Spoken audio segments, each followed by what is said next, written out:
Làm xong cái bánh này rất là thích luôn á. Xin chào cô bác anh chị và các bạn. Hôm nay mình chia sẻ công thức làm bánh gato Hồng Kông.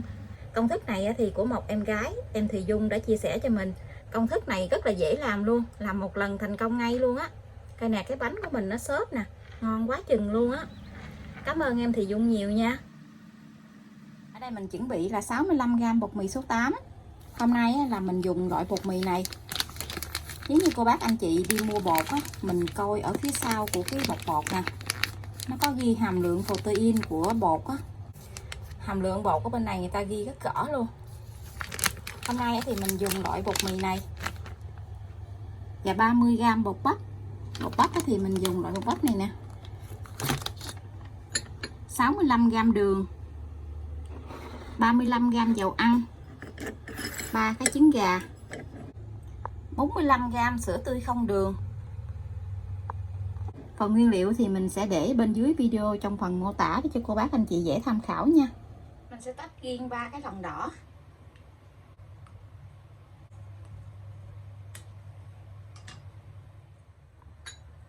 Mình cho dầu ăn vô trong cái lòng đỏ trứng nè. Mình khuấy lên cho kỹ để cho cái lòng đỏ của mình nó không có bị tanh. Nếu như cô bác thích cái mùi vani thì mình cho mùi vani vô nha. Mình cho vài giọt vani vô. Thường khi cái lòng đỏ này thì chị em mình làm nó hay có bị tanh á, thì mình không có để vani thì mình cứ khuấy như vậy.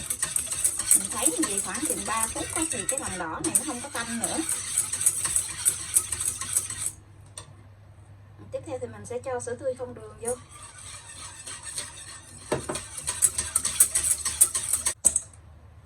Khuấy xong rồi thì mình cho bột bắp vô trước.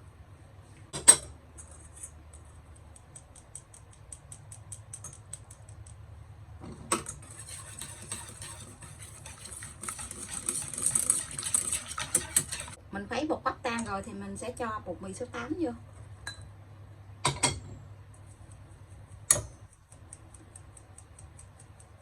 Mình gây qua vậy để cho cái phần bột của mình nó không có bị gión cục.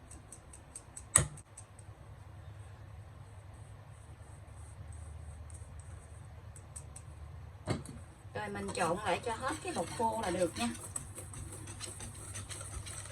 Khi mình cho cái bột mì số 8 vô á, mình khuấy vậy á thì cô bác anh chị mình khuấy nhanh lên.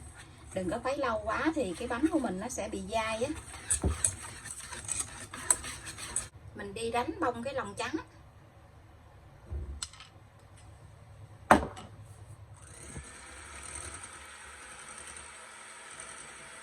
Khi mình thấy cái bọt bóng nó lên lớn thì mình sẽ cho đường vô từ từ để mình đánh. Lượng đường này thì mình cho 3 lần để mình đánh để cho đường nó mau tan.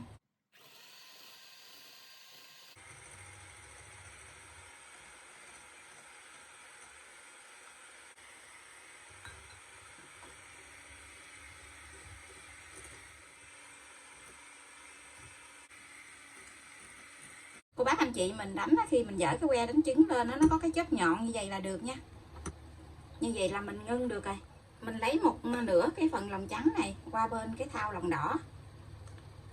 Mình dùng cái phối lòng này nè, mình trộn một lần như vậy để cho nó hết cái gión cục của cái lòng đỏ đó. Mình trộn xong rồi thì mình sẽ đổ ngược lại qua bên cái thau lòng trắng. Mình dùng cái muỗng dẹp nè, mình trộn từ bên dưới mình trộn lên. Mình hất từ bên dưới lên vậy để cho nó đều á. Trộn xong rồi thì mình sẽ cho vào khuôn để mình nướng luôn nha. Hôm nay thì mình sẽ dùng cái khuôn đá gời 16.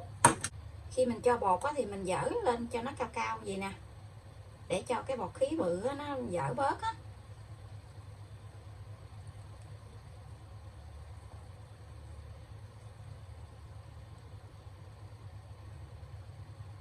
Mình cho bột vào khuôn rồi thì mình dùng chiếc đũa nhọn nè, mình đi một cái đường xoắn ốc như vậy để cho cái mặt bột nó vàng đều ra. Bột này thì mình làm nó hơi dư một tí xíu thì mình sẽ cho vào trong cái hộp nhỏ nè, trong cái khuôn nhỏ. Mình nướng thêm một cái khuôn nhỏ nữa. Mình cho vào trong cái khuôn nướng thì mình đừng có cho đầy, mình cho nó lưng lưng thôi, nó còn nở lên á, cho nên cái bột này nó sẽ dư lại một miếng như vậy.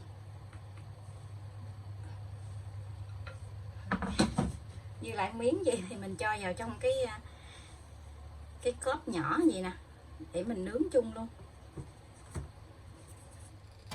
Lò nướng thì mình mở lên trước 10 phút để cho cái lò của mình nó nóng á. Mình cho ở rãnh dưới của lò của mình có 3 ngăn thì mình cho ở ngăn dưới luôn, ngăn thứ 3. Còn một cái hộp nhỏ gì mình cho vào trong này mình nướng luôn, mình cho bên cạnh. Mình nướng ở nhiệt độ là 145 tới 150 độ C, mở 2 lửa, thời gian nướng là 60 phút, không cần mở quạt. Cô bác anh chị cam nhiệt độ nóng của lò nhà mình nha.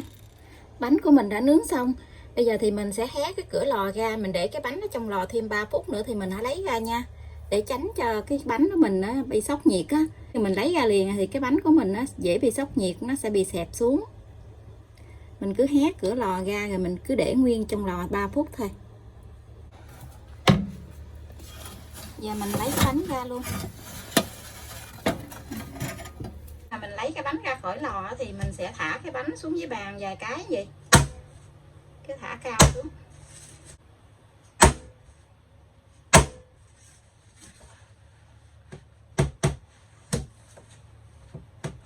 Mình thả gì thì cái bánh của mình nó sẽ thoát cái hơi mồ hôi ra, với lại nó tách ra khỏi khuôn luôn á.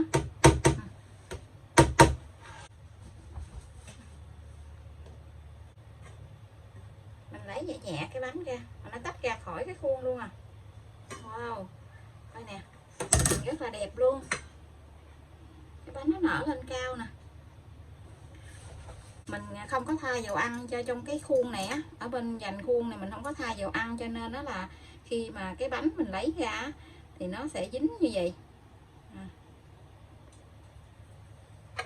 Mình để nguyên như vậy, hoặc là mình lấy cái dao á, mình tách cái màng này ra nè. Đó, cho cái bánh của mình nó đẹp. Cái bánh nó rất là xốp luôn á. Mình lấy cái dao á, mình cạo cái phần da của cái bên vòng cái bánh nè, nhìn thấy nó đẹp quá chừng luôn ha. Bây giờ nó nguội rồi, mình sẽ đi cắt ra nha. Nhìn đẹp quá không nỡ cắt luôn, rất là ngon luôn. Mà mình cắt cái cây dao đó, nó bị ấy, nó bị dính một cái mũi dao đó, nó bị dính ở trong này nè. Ưu điểm của cái bánh này á, thì rất là nhẹ luôn, nhẹ bông luôn á, bông giống như cái mút đó. Bây giờ thì mình xin chào tạm biệt, hẹn cô bác anh chị và các bạn lại video tiếp theo. Cảm ơn cô bác anh chị và các bạn đã xem video của mình. Xin chào và hẹn gặp lại.